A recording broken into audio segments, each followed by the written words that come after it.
Welcome to this week's Earn It or Deserve It Housing Edition. We'll be hitting the streets to talk to political science major Jacob Durack to get his insight on what it means if housing should be an essential human right or if it's something we need to work hard for and earn. So tell us, Jacob, is housing earned or deserved? Well, that's a very complicated question, Ryan.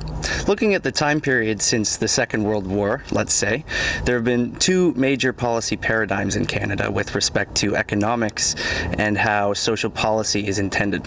These paradigms are marked by both the ideology and the policies themselves, which really go hand in hand. From the end of the Second World War until the 1970s therearound, policy revolved around the idea that housing was a basic human right.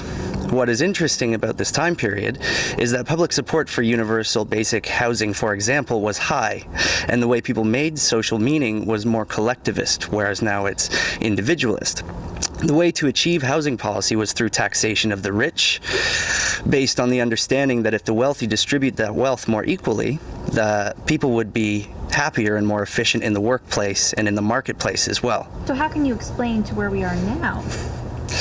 Now, since the early 1970s, let's say they're around, the state lost its ability to tax the wealthy amidst fiscal and legitimacy crises that transformed the tax state into a debt state, which we can't necessarily get into right at this second. Which means that to receive funding and support for housing projects, the government borrows money and needs to undertake policy changes to limit social housing projects in order to repay that debt. As a result, there's discourse that now circulates about housing as something you earn through hard work and so forth, which ignores many issues with people who are not capable of doing just that. As housing becomes increasingly commodified, it gets more and more difficult to buy a house through hard work in the first place. But it is not coincidental that the policies and the common conceptions of what a human right is go hand in hand and in effect work together. What would you say to somebody that argues that housing should be earned?